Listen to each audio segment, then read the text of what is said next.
Matthew, if we back at what happened last weekend, and I say to you, Matthew Myers has now played in 1,000 Elite League games, how does that make you feel? Old. Yeah. Well,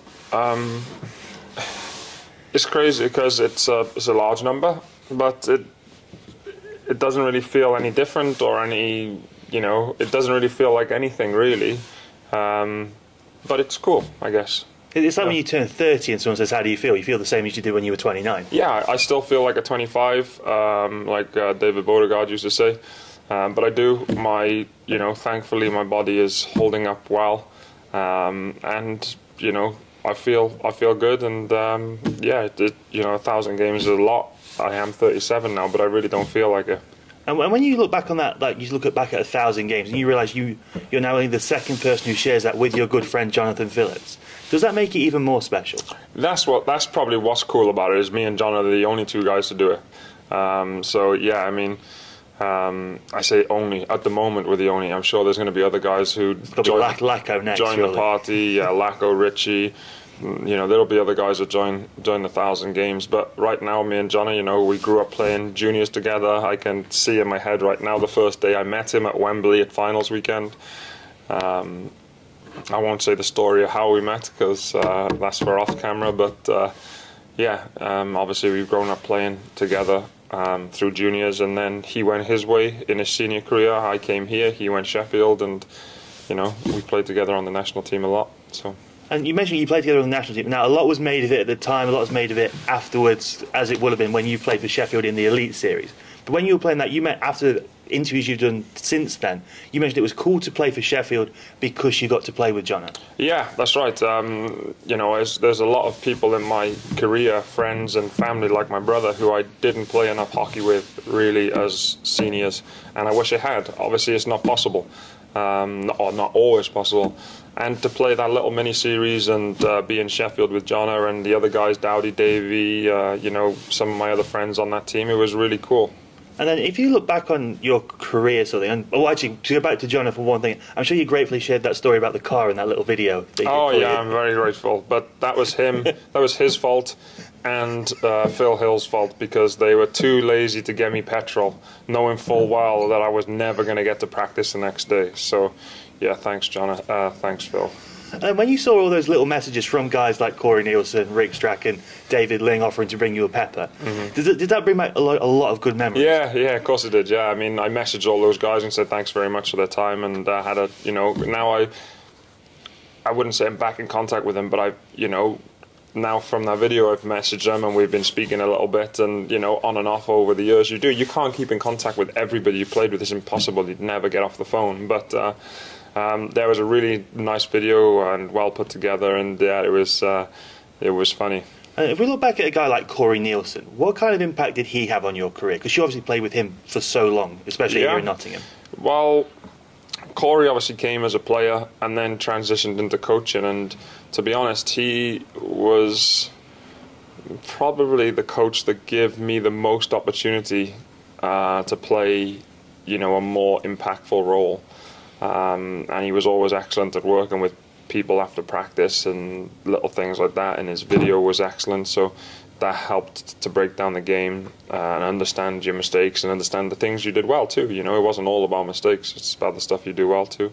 But yeah, Corey certainly helped my career, and when I left to go to the States, he tried to help me get to the LA Kings training camp. I think one of his old coaches or one of the players he used to play with was now in a coaching role or a GM role of the Kings or something like that. He tried to get me to the Kings, so even when I'd left his team, he was still trying to help me, which was really, really nice of him.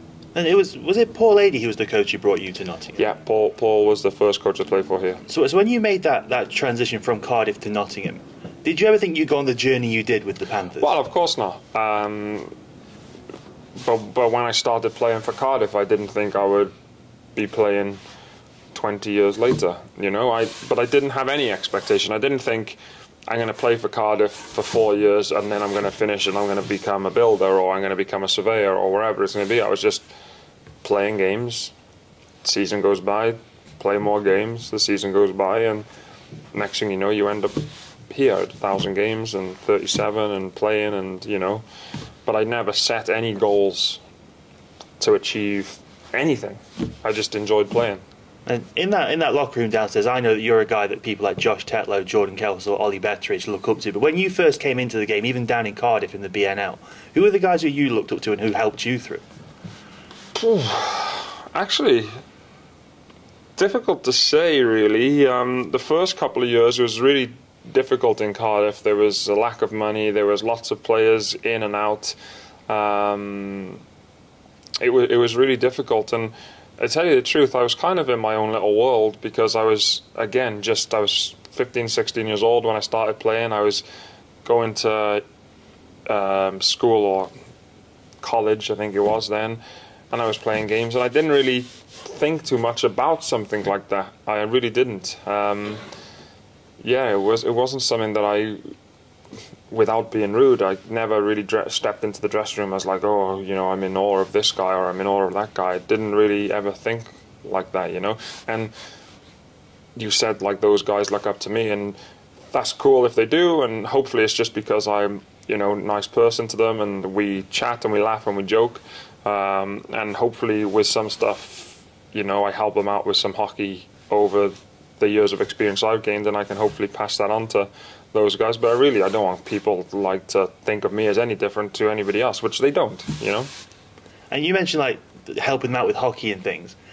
Face-offs is a big thing that Matthew Myers is known for and is renowned for. You enjoyed that part of the game, don't you? Of course, yeah. It's one of my strongest, if not my strongest skill set, on the hockey pitch. So I take pride in it. I'm pissed when I don't win the draws. Obviously, I'm not going to win all draws. It's not possible. But Sunday night in Fife, I really struggled against number 19 for them. And it's frustrating. And I'm going to draws, and I'm thinking, how can I, beat his stick, do this, do that. And sometimes on certain nights it just doesn't work out. And against some players, there's always somebody, you go, I just can't win a draw against this guy, And that happens, but I do take pride in it, and I work on it in practice, and it's one of those skills which is very important in the game. If you end up with the puck off of every draw, then you're going to have a lot more puck during the night, What's Toosey like as a student on the face-offs? Yeah, no,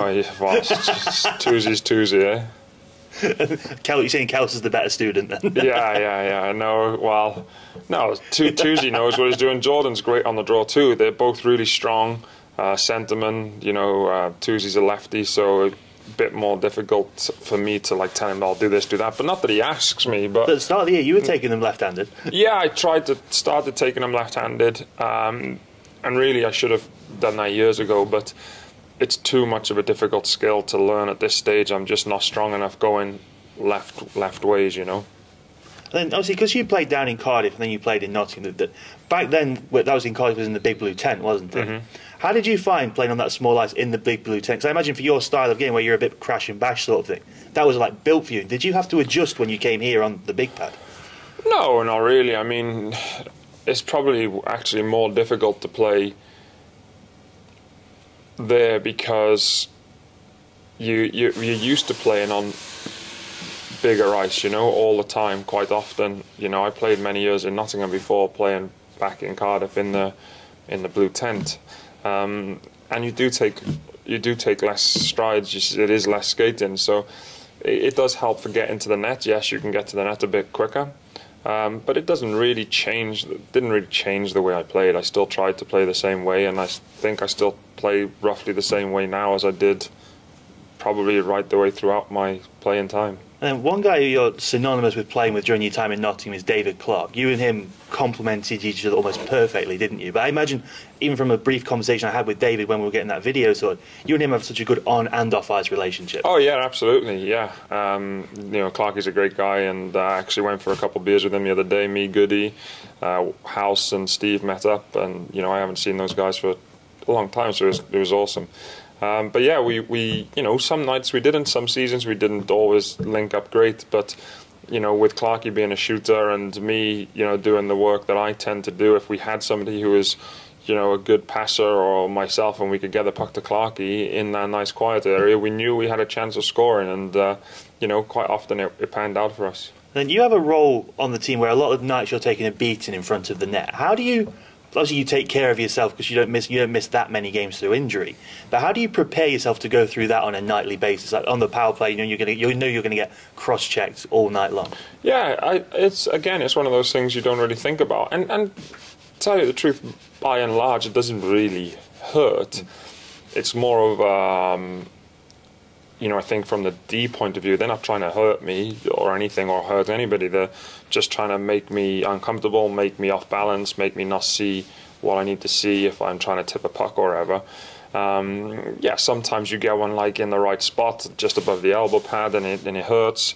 But, it's just part of the game, and I really enjoy going to the front of the net and engaging the D-man, and it's fun in there. And then one of the other things Matthew Mize is synonymous with is winning. How much does it... Is that your big motivation going into games, winning championships and winning trophies? Is that your yearly motivation? Well, I think it's everybody's motivation. We're not making $1 million a year here, so money isn't the driving factor. The reason I'm still playing is because I still enjoy the game, and it's much more enjoyable when you're winning. So, there's not one guy on this Panthers team or any team that I've ever played on has stepped out onto the ice and thought, you know what, sod it, I don't really care about tonight. We could, we'll lose tonight and then just pick it up tomorrow. That's not the way professional athletes are wired, I guess. And picking up all those trophies throughout your career, 3 Elite League championships, 7 Challenge Cups, 7 playoffs, 2 gold medals with GB, all those accolades. When you don't win, how much does that drive you crazy? Actually, it doesn't. I think in order to be a good winner, you have to be a good loser.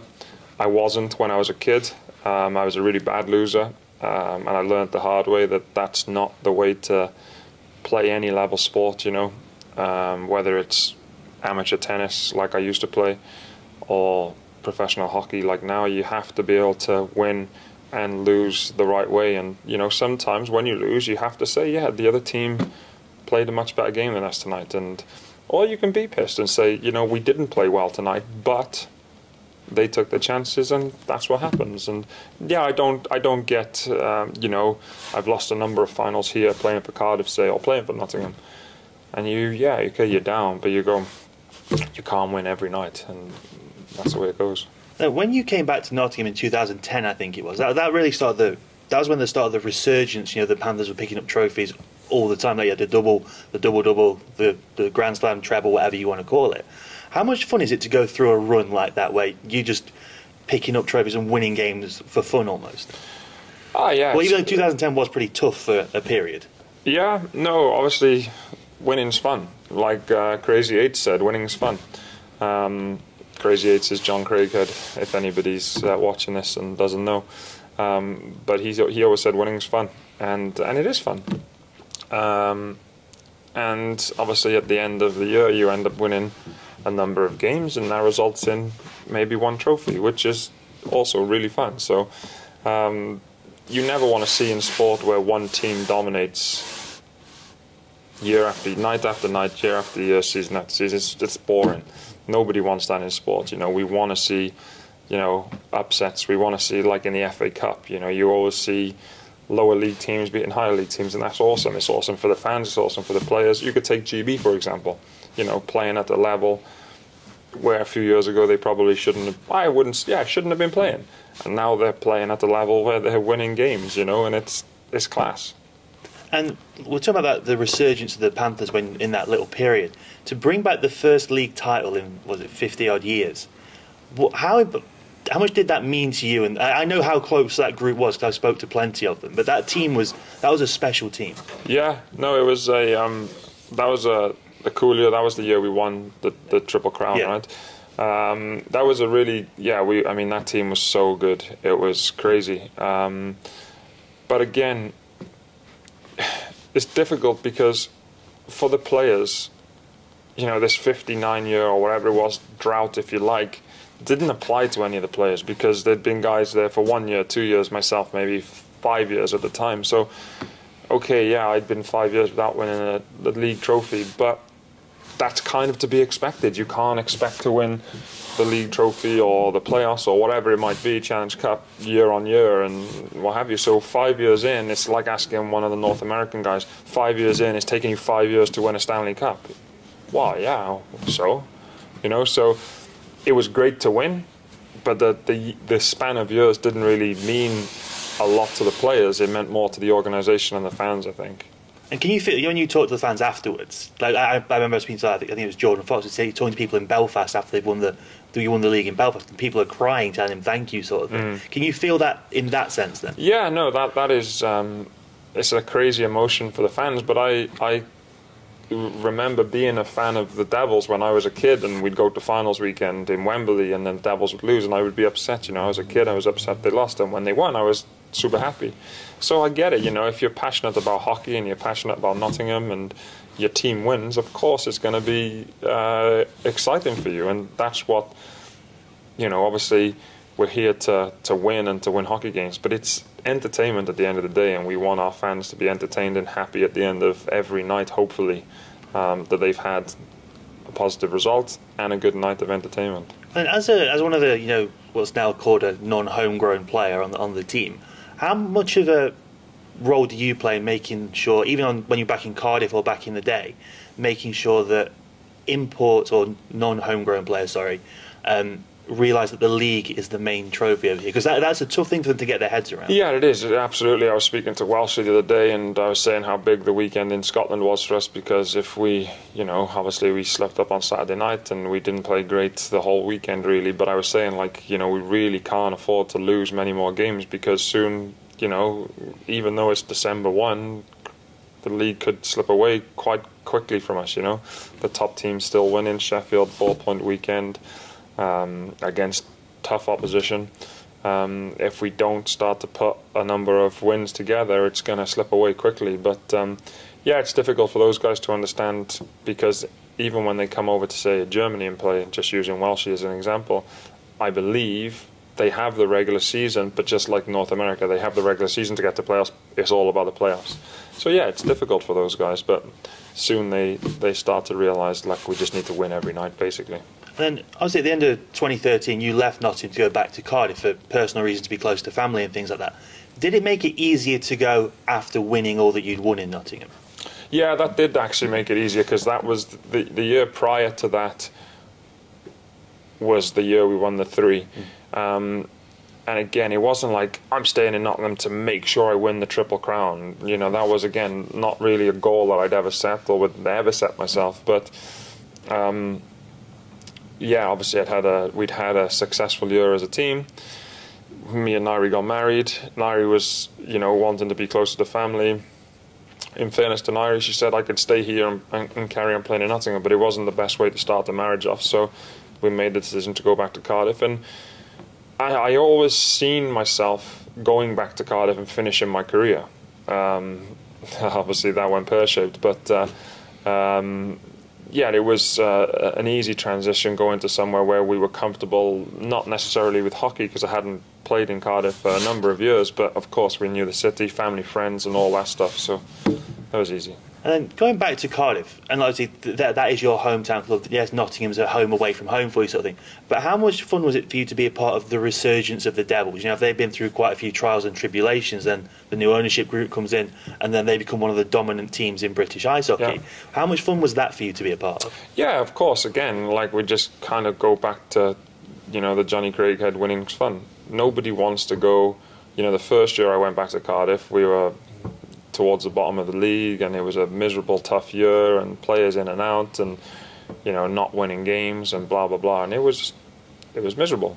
But then all of a sudden you start to put together some wins, and that becomes fun, and of course then the Devils started to win a couple of trophies. So I think the next year we won the Challenge Cup, and then I left again, and I came back to Cardiff, and then came back to Nottingham and won, which was, good. And that was the year you got to play with Cam as well, so that must have been an experience. Cam Jansen, I was actually speaking about Cam on the ice today, but so, going back to Cardiff and winning with Cardiff, that was cool, because they had a spell where they didn't win many trophies, and actually, even when they were a lower budget team, they always really competed well, but they never had enough just to get across the line. And for me, sometimes during those years, my brother was playing for the Devils, and if we weren't going to win, of course, I wanted Joseph to win.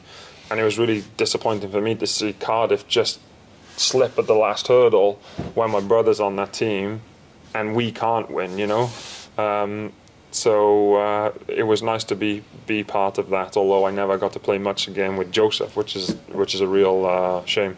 That's one of those, and I know you probably go back to the players don't think about it, but there's a long period of time where Cardiff would get to playoff finals in here and not win, and to be a part of Cardiff winning a playoff final in here, that must have been special. Yeah, it was cool, but again, not because Cardiff had lost previously.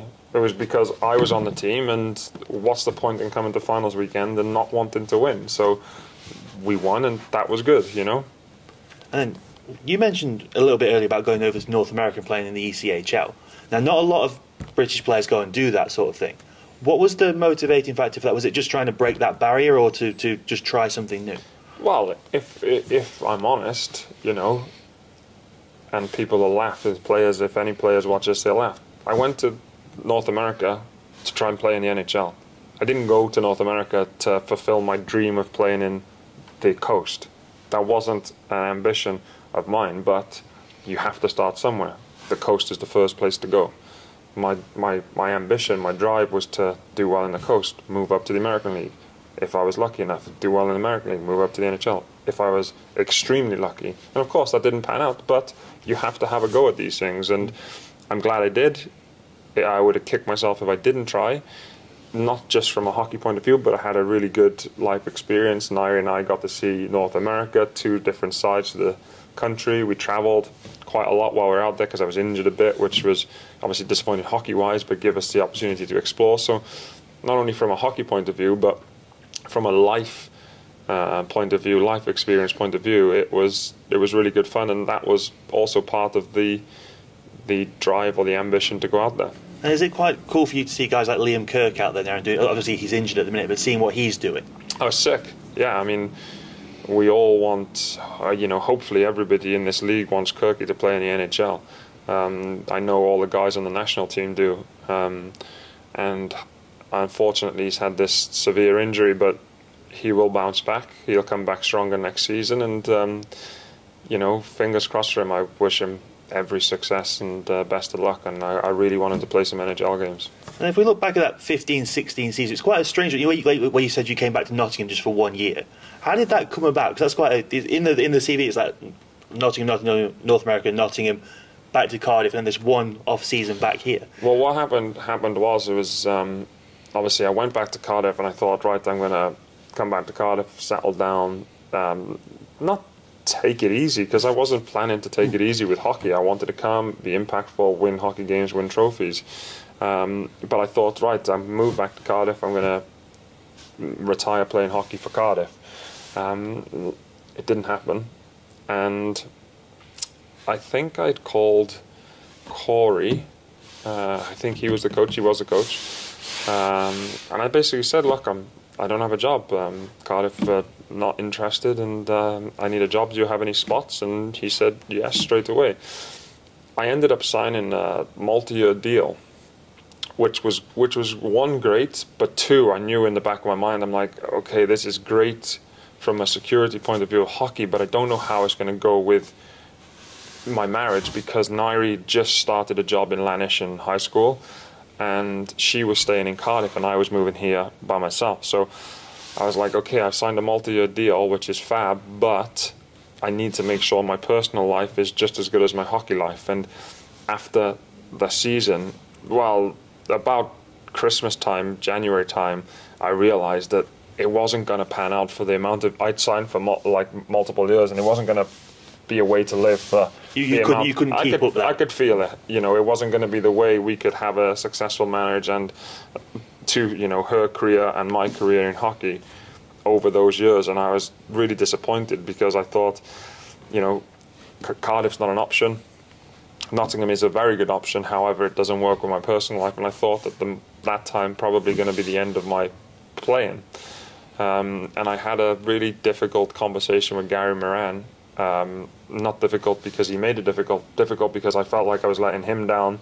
I felt like I was letting Corey down, and Neil Black and the club essentially, after they'd been so good with, giving me this deal, but it just wasn't what was going to work long term, and I had to make a change on that, which I did. And luckily for me, then Cardiff came back into the picture.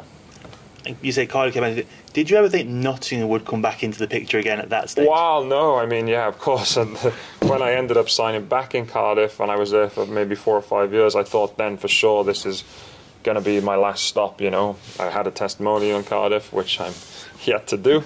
We'll get to that. If you have one more here, you get one here as well. Yeah, I know. So I signed. I had the testimonial, and I thought this is going to be my last stop. But again, I wasn't thinking testimonial and finish playing hockey.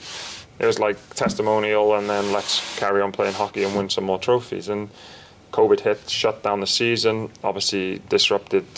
I want to say disrupted my testimonial. It did, but obviously there's much bigger things and much more difficult things happening in the world. So that's the least of everybody's worries, and my worries too.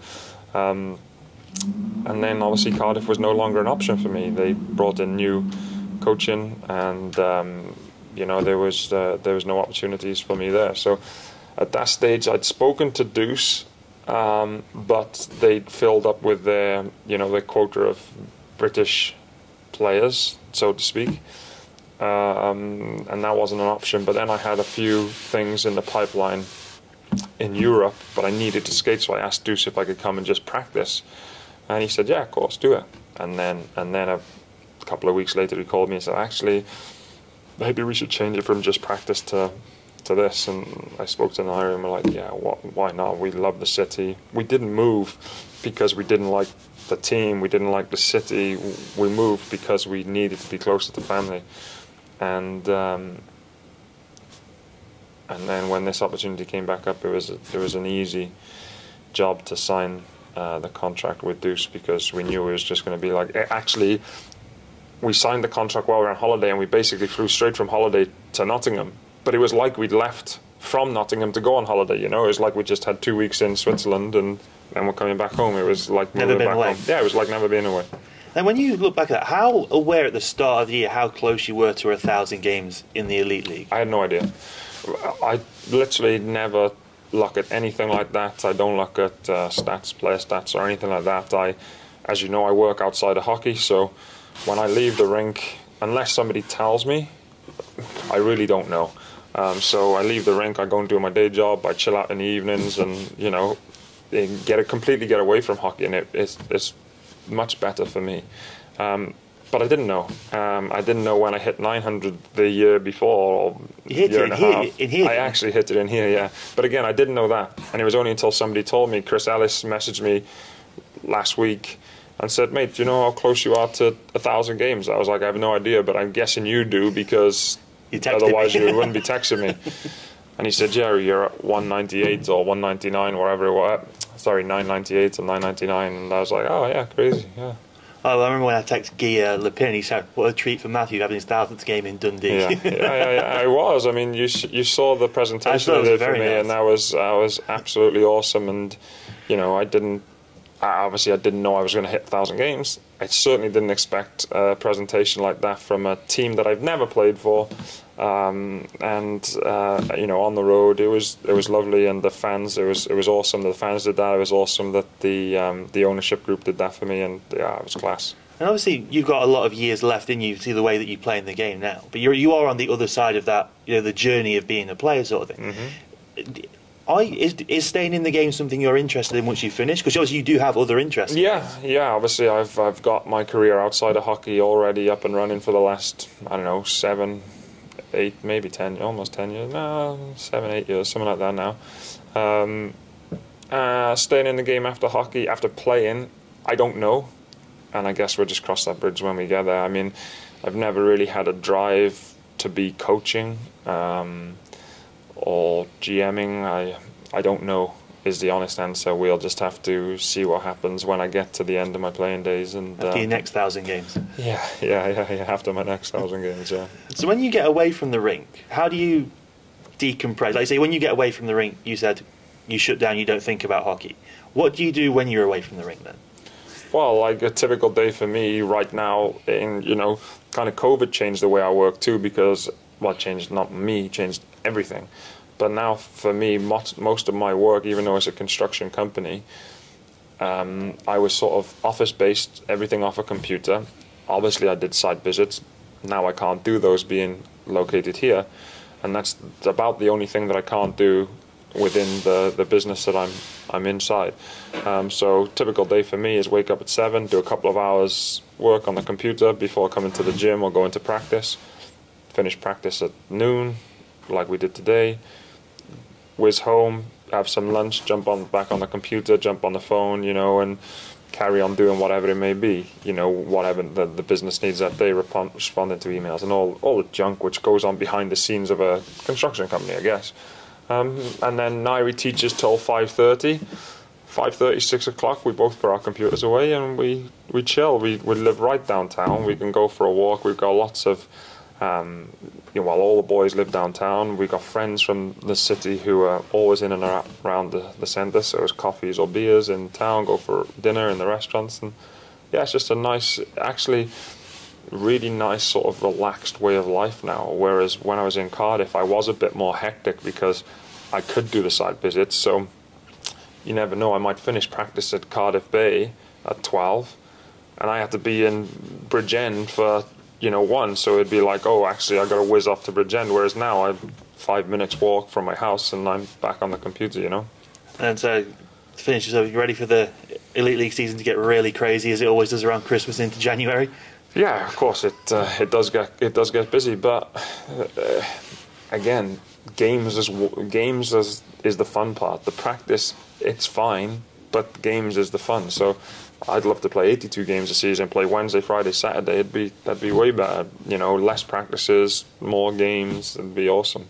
And to finish up, the older you've gotten, because of COVID and everything, does it make you appreciate the game more the more you're involved with it?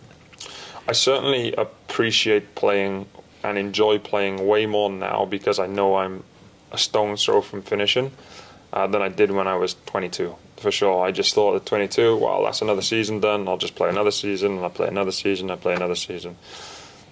And now I'm like, okay, that's another season done. Where we are now, we're 3 months in. That's 3 months of a season, which could be my last season. Then the next month goes by. Cripes, I'm really getting close now to potentially my last season. When I went away with the national team last year, I knew then that I wasn't going to be going back to Cardiff. That just the way the situation was panning out, I just knew that there was not going to be an opportunity there for me. And I was like, geez, GB could be my last games. But if it was, I would have been happy to sign off with GB. And you mentioned GB, we haven't really touched on them, but we talked about the resurgence of the Panthers, the resurgence of the Devils. You've been a part of that journey that GB have been on to the top pool of international ice hockey. Does that make you proud? That is probably the one thing that makes me most proud, yeah, because with the greatest respect to Nottingham and to Cardiff, on the teams that I've played on, we've always been a team with a decent budget who has a chance of winning every night. And I'm not saying you should win, but it gives you a much better opportunity. So when you do win, I wouldn't say, oh, that was easy because we had the money to bring in good players and do all these things. But you knew there was always that opportunity. When you play for the national team, 90% of the world don't even know we play hockey. The challenges we face as British hockey players is very, very difficult. When you go to the World Championships, there's guys like, let's just take, say, Hungary. The Hungarian players are thought of way more highly than the British players. So when you go to Division 2 or Division 3 and you're playing against teams like Hungary and Poland, everybody thinks, Poland will just smash Great Britain. You're always at the bottom of the food chain, if you like, when you go to these tournaments. So we had a few disappointing years where we were probably the best team and lost out on the final game. That happened 2 years in a row, I think. And that was disappointing. However, I do think that did put us in a much better position when we finally did win to move up to the next level. And then to again be always the underdogs and do well again, and the same again and same again. You know, that level of hockey and the players that play at that level is so good. So for us to do what we've managed to do over the last maybe 4 or 5 years has been class, and that's probably my proudest achievement in hockey, is to be part of a GB team that's got to Pool A and stayed in Pool A. Well, here's to thank you for your time, and here's to 1,000 more games and another year in Nottingham for a second testimonial. Yeah, that'll be nice. Yeah, cheers, Dan.